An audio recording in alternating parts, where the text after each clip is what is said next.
Introduction. Several years ago, I published a typology of Hypocephali. This was followed by a typology of their rim inscriptions. I also published a methodology for interpreting Hypocephali in their ancient Egyptian context. This method has 4 steps. 1. Use ancient Egyptian identifications of the figures from Hypocephali. 2. See how ancient Egyptians understood these figures, so identified with sources contemporary with Hypocephali. 3. Determine again from contemporary sources how the figures are related to each other to determine why the figures might be placed as they are on Hypocephali in relation to each other. 4. Match figures with texts relating to them. At the time, I completed only the first step. Part of the problem with the first step is that certain figures appearing on Hypocephali are not clearly identified. For example, the figures appearing in the center of the 2 upper registers in types 3 and 4. For their identification, a different route must be taken, and what will be presented here should be viewed as a hypothesis for further testing. Astronomy. In this inscription around the Dendara zodiac, it is thrice called the heaven of gold. From this fact, A. von Leven suggests that the phrase heaven of gold, ein Terminus für runde Himmelsbilder. Hypocephali too are round, and Book of the Dead 162, which discusses how to construct them, says that they too should be made of gold. One certainly is, while others seem to be imitations of gold, such as bronze or yellow-colored linen. Can Hypocephali be interpreted astronomically? Type 5 Hypocephali certainly tend in that direction, but the majority of Hypocephali fall in types 3 and 4. I propose to look at those texts in light of astronomical temple inscriptions from Esna and Dendara to determine if such an approach sheds any light on their decoration. Rather than start with an improvable hypothesis, though, I will start on methodologically solid ground. First, however, I will provide an overview of some basics of Egyptian astronomical concepts. I'm not interested in following Neogabar and Parker's footsteps to determine how accurately or inaccurately the Egyptians may have made star measurements, but we'll discuss what A. von Leven calls religious astronomy. At least some Egyptians seem to have an idea that when a person died, if the right rituals were performed, that person became an ach, a glorified effective spirit, which in Greek was called an angelos, or angel. This ach, because of an ancient play on words, was seen as the equivalent of an ich, one of the shining lights in heaven. At death, the individual would go to the field of reeds, which was the band of heaven just to the south of the Shineha, the path where the sun traveled, or the ecliptic, our zodiac. This band south of the ecliptic is also known as the band of Decans. The Decan band is distinguished by its disappearance from the sky for 70 days at a time. This would happen as they set in the sky just after the sun and would last until they rose just before the sun. The 70-day period matched the mummification period. Thus, one's death date determined which decan one was in, which might be one reason why decan clocks are found on the lids of Middle Kingdom sarcophagi. Decans that did not appear in the sky at any given time were identified with the demons. At the end of the 70-day mummification period, when the person was being buried, he or she was rising as a glorified ach to light up the sky in the field of reeds. The Egyptian astronomical view was also fundamentally geocentric. The pharaohs constantly described how they were able to rule all that the sun encircled. But to encircle, whether Shani, Pahur, or Dibin, also meant to control or govern. Thus, the joining the stars or the sun god on his bark, also encircled the earth and would control things on earth too. With this background, we are ready to return to Hypocephali. The cow, one of the most constant figures in Hypocephali, appearing in most examples from types 1 through 4, as well as 7 and 8, is a cow. This cow is identified as Ihetwert Misra, the great cow who bore the sun. Precisely such a figure is discussed in the astronomical ceiling of the temple at Esna. Not entirely surprising, considering that she plays the major role in the Esna temple cosmology.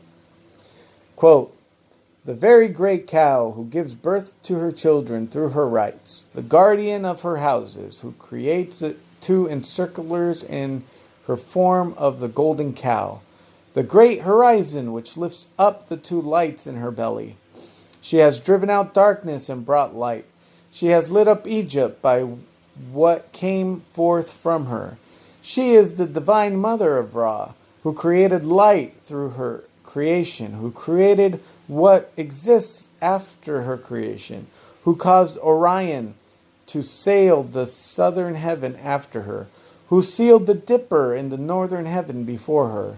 She is Nut, who carries the stars pertaining thereto with her orbit, who strings the bow so that the Decans tread in her place." End of quote. So in the Hypocephali, the figure is labeled the great cow who bore Ra. And the Esna text explains that the very great cow who gives birth to her children is the divine mother of Ra. This matches the figure identified on Hypocephali with the same figure discussed in the astronomical ceiling. So, methodologically, we can use the Esna text to elucidate the figure of the cow on Hypocephali. The image described here is of a golden cow who bears or creates the two encirclers, or two great lights, being the sun and moon. These drive out darkness, bring in light, or and lighten the land. She is also connected with the stars, fixing them in their places and orbits. She acts as a controller, governing, orbiting, or revolving around, encircling, and thus governing other stars, which in turn encircle and control what happens on Earth, particularly in Egypt.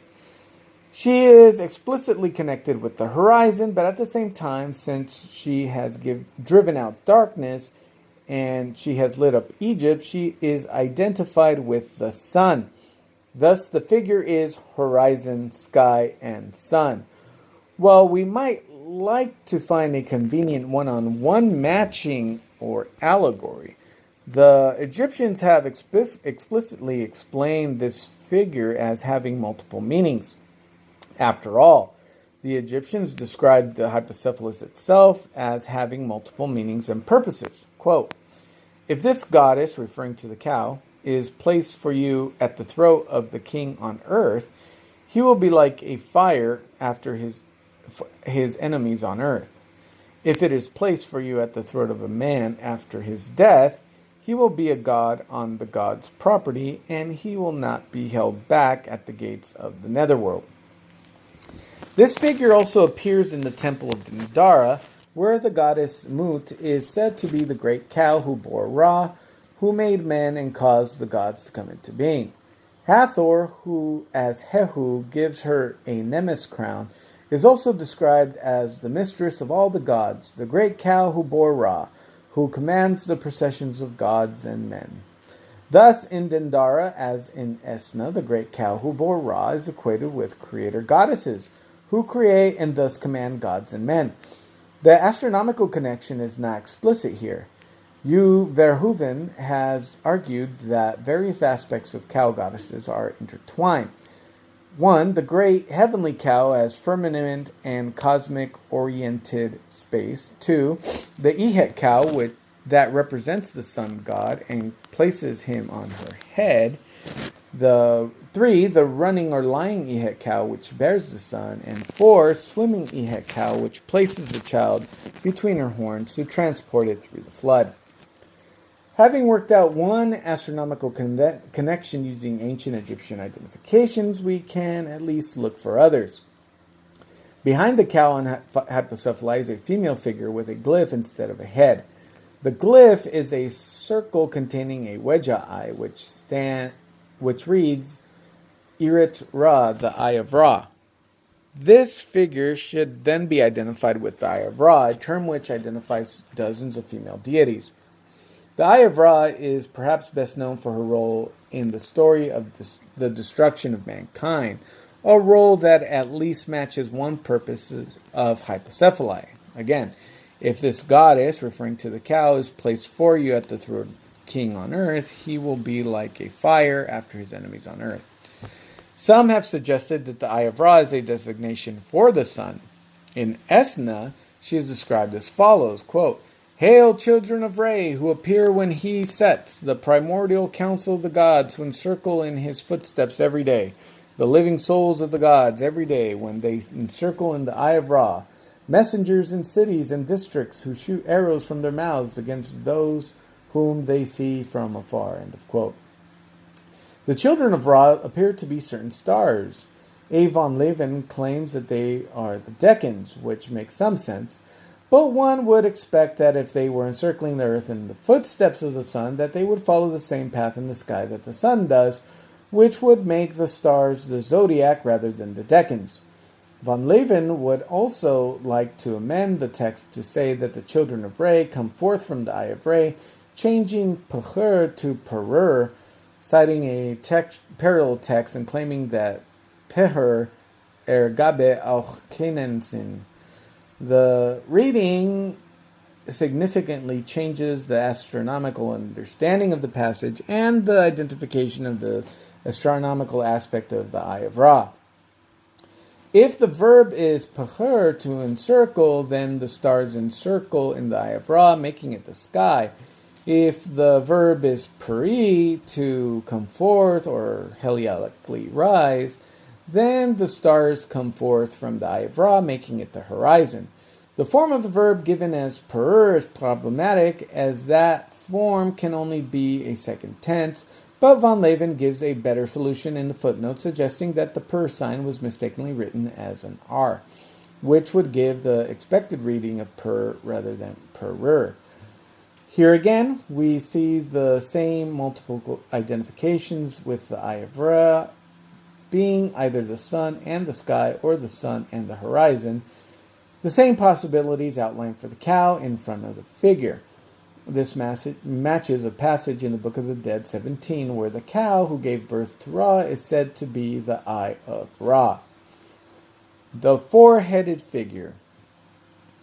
The central figure from Hypocephali of type 3 and 4 also makes an appearance in Esna. Here, however, Hypocephali do not make a consistent identification, but the Esna texts give us something else, a description. Not as solid as an identification, but still fairly distinctive since four-headed figures are less common. There are four texts which discuss this figure. The first description is Esna 4:31. The king, the noble image, chief of all the gods, Khnum Ra, Lord of Esna, the great globe that appears in heaven, who crosses the skies, a manifestation with four heads on one neck, the hidden one, whose form none knows, who comes forth from the abyss, that appears in flames, the great flyer in heaven, whose might is greater than all the gods, whose rays bring earth to the highest heaven. The second description is Esna 4:05. Ra is shining in the east to mount to the highest heaven. He flies and shines without clouding. Khnum, Lord of heaven, who shines within it, who lightens heaven with his rising, who makes the stars shine when he sails in the sky to the horizon. His two lights are opposite his holy place. He has united with the divine God in his name of Khnum the Great, shining in unknown word, who unwillingly crosses heaven and places himself in the horizon as a manifestation with 4 heads on 1 neck, his holy image being Sobek, victorious and expelling Wamemti in his moment. He moors in the land of the living. He returns from heaven on earth daily to unite with the noble image. End of quote. The third description is Esna 441.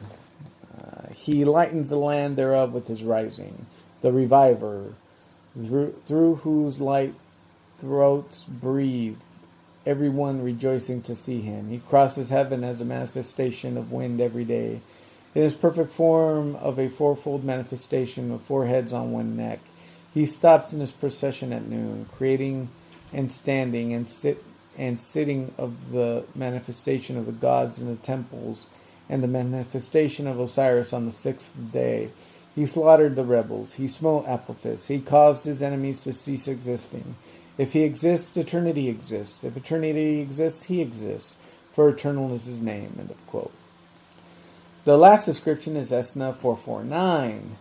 The gods and goddesses are happy. The people praise his face. The chief of the temple stands at noon with 4 heads on 1 neck to create standing and sitting for those guarded in the shrines by his command when he was vindicated against Apophis. He caused his enemies to cease existing. His rays controlled the banks of Horus, making those who breathe live by seeing him. End of quote.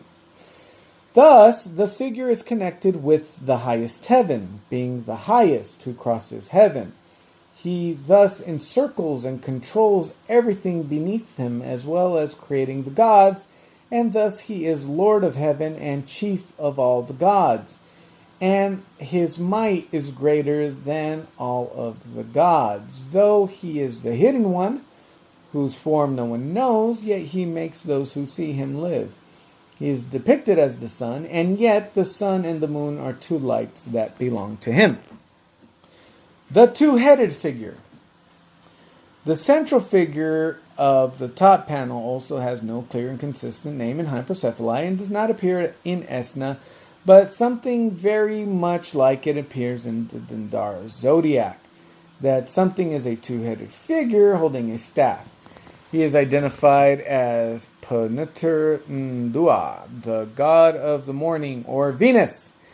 He, along with Mercury, is conspicuously absent from Esna, although the 2-faced headed figure is the standard representation of Venus in the Ptolemaic period.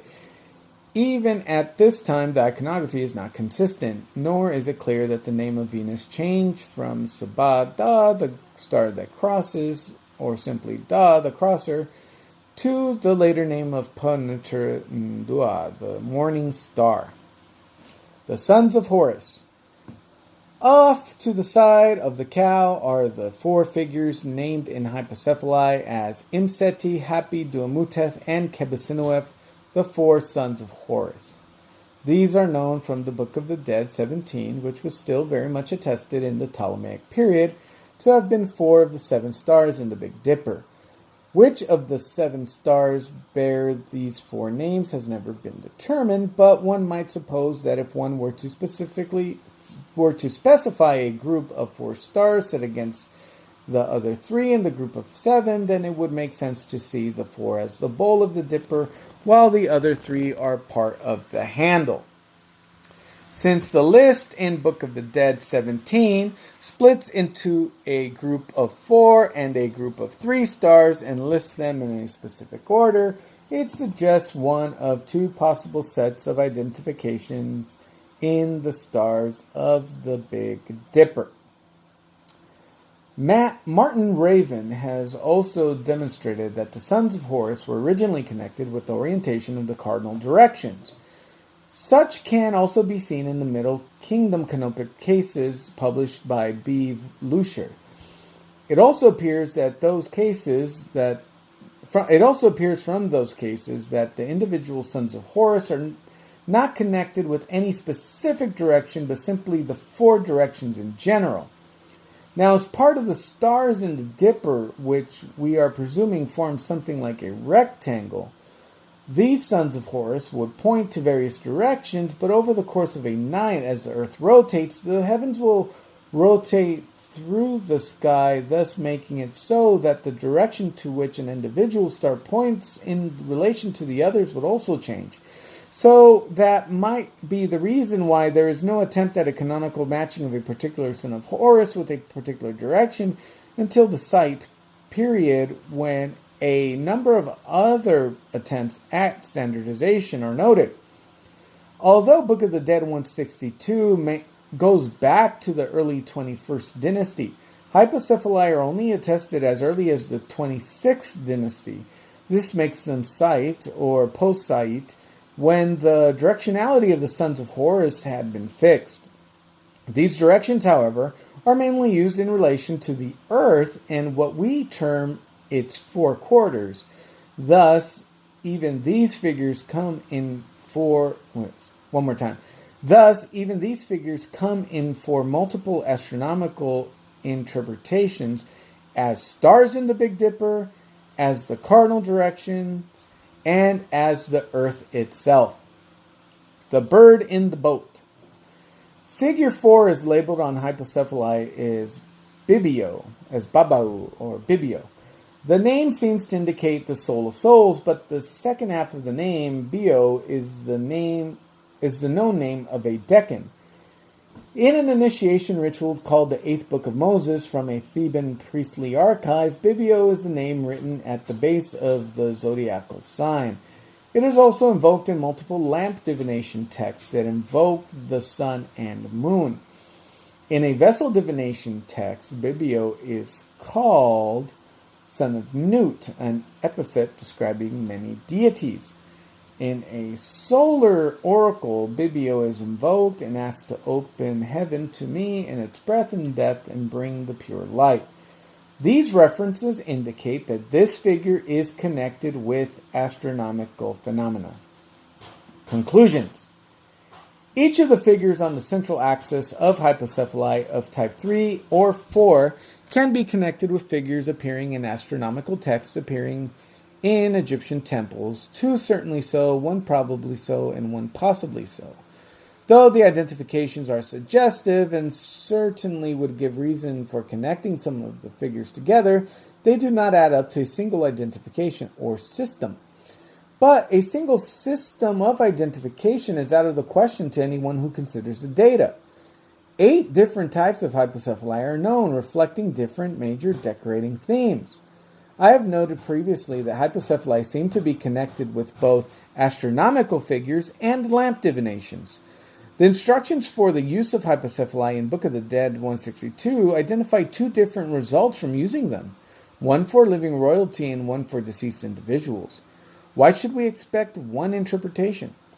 For the deceased individual possessing a hypocephalus, it would serve to allow him to pass by everything that might hold him back at any gate in the next life. It would become a passport, a sign of authority, almost a map of the next life, and something of a star chart. John Gee, Brigham Young University.